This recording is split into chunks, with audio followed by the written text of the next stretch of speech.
Good morning students, welcome to online classes. कैसा है आप सब? आशा करता हूँ कि सब अच्छे होंगे। Today we learn about physical change and chemical change. ये इस चैप्टर का सॉलिड लिक्विड एंड गैसेस का ये लास्ट वीडियो होगा, क्योंकि ये दो टॉपिक और कुछ टॉपिक हैं उसको क्लियर करेंगे, उसके बाद ये इसका लास्ट वीडियो होगा। तो आज हम लोग देखेंगे कि फिजिकल चेंज क्या है, केमिकल चेंज क्या है। Okay, let's start. Physical change, what is physical change? तो when the change occur only in the shape, size and state of a matter, so it is called physical change. Remember, ध्यान देने वाली बात है कि जब चेंज केवल किसमें हो, शेप में, उसके आकार में, साइज में, उसके आकार में, शेप मतलब उसकी बनावट में, और स्टेट उसकी अवस्था में।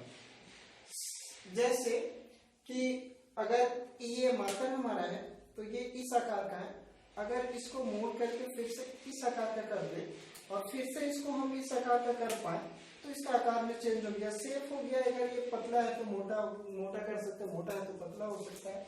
तो ये हम लोग shape, size and state, state में जैसे लिक्विड से सॉलिड, सॉलिड से गैस अगर चेंज करते हैं तो उसको हम लोग करते हैं। तो क्या क्या चीज है? Shape, size and state of a matter, it is called physical change.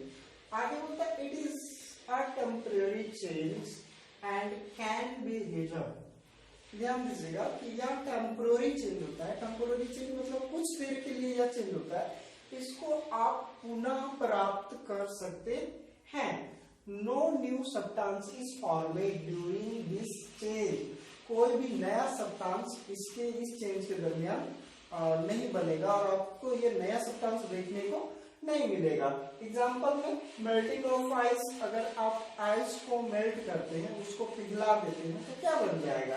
तो वो लिक्विड में वाटर के आ जाएगा, और वाटर को फिर ठंडा कर देंगे तो क्या आ जाएगा? आइस आ जाएगा।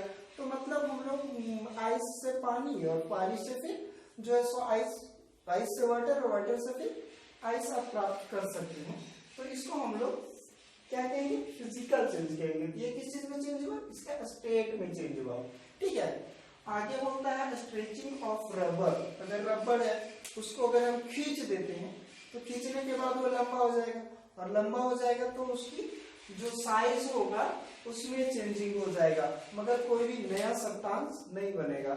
रिमेंबर कि जब कोई भी चेंज हो और उसमें नया सब्सटेंस नहीं बनता हो, नया सब्सटेंस नहीं बनता हो, तो हम लोग उसको फिजिकल चेंज कहेंगे। केमिकल चेंज नहीं कर सकते। और वो कैसा चेंज होता है? तो ये टेम्पोररी चेंज होता है, मतलब कुछ समय के लिए यह चेंज होता है, हमेशा के लिए यह चेंज नहीं होता है। इसको रिजर्व किया जा सकता है, फिर से पुनः प्राप्त किया जा सकता है। अब व्हाट इज केमिकल चेंज? तो लिखता है when the matter changes altogether to form a new substance. ध्यान दीजिएगा, इसमें हम बताए थे आपको फिजिकल चेंज में कि कोई भी नया सब्सटेंस नहीं बनता है, मगर जिस चेंज में नया सब्सटेंस बन जाए तो हम लोग कहेंगे कि यह एक केमिकल चेंज है। It is called chemical change.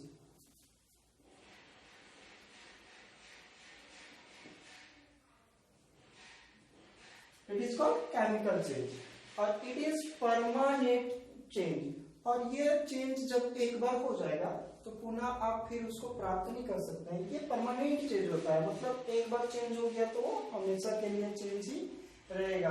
उसको आप फिर से सोचोगे कि फिर से जैसे आइस से वाटर कर रहे थे, वाटर से आइस कर रहे थे, वैसे कर लेंगे तो नहीं हो पाएगा।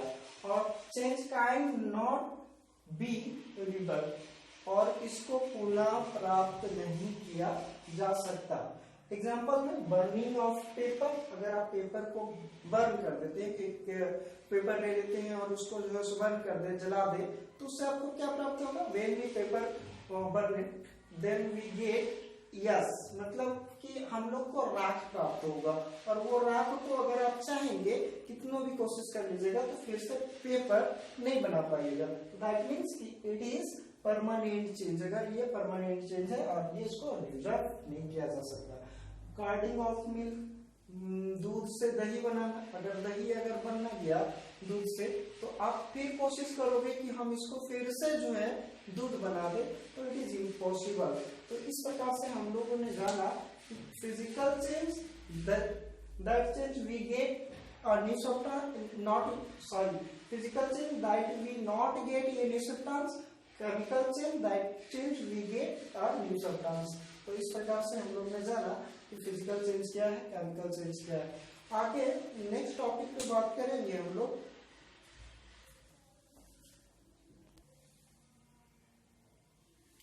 Next topic is expansion and contraction of matter. Expansion जिसको हिंदी में हम लोग कह सकते हैं फैलना, कंट्रैक्शन हिंदी में कह सकते हैं सिकुड़ना। That mean the Hindi meaning of expansion is फैलना, फैला, कंट्रैक्शन इज सिकुड़ना, तो what is expansion, how occur expansion and contraction? Let's see. Expansion, when we heat a substance, its size increase. This increase in size of matter is called expansion of matter.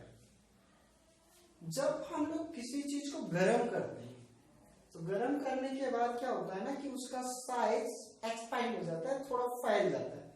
कारण क्या है? What is the reason behind of this expansion? Because we know if any substance we heat, the molecules of this substance is expanded।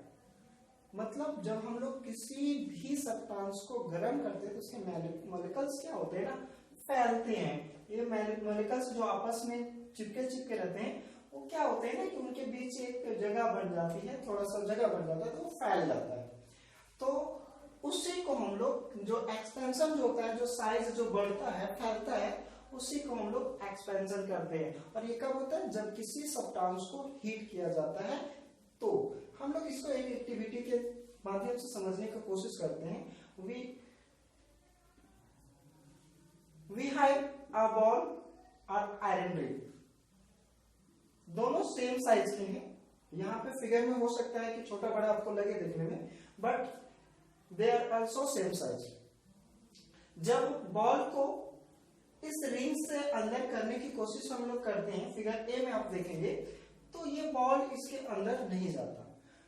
But when we heated the iron ring, जब हम लोग iron ring को heat करते हैं तो iron ring क्या होता है? एक्सपांड हो जाता है, और एक्सपांड होने के बाद बॉल आराम से इसके अंदर से पास हो पाता है। तो this activity show the when we heated any substance the heat is expand in size. तो यह एक्टिविटी शो करता है कि जब हम लोग कोई किसी भी सब्सटेंस को गर्म करते हैं तो वो एक्सपांड होता है, फैल जाता है। फैलने के बाद वो जो है सो आसानी से ये देख रहे हैं कि ये बॉल था जो फैलने के बाद आसानी से नीचे आ पाया। तो इस तरह से हम लोग जाने कि एक्सपेंशन जब हम लोग किसी चीज को गर्म करते हैं तब होता है। Contraction just opposite, when we cool a substance its size decrease. Expansion में साइज इंक्रीज हो रहा था, मगर इसमें डिक्रीज होता है। इसमें हम लोग हीट कर रहे थे किसी भी सब्सटेंस को, इसमें कूल कर रहे हैं। और कूल करने से क्या होता है कि वो कंस्ट्रक्ट हो जाता है, सिकुड़ जाता है। ऐसा क्यों?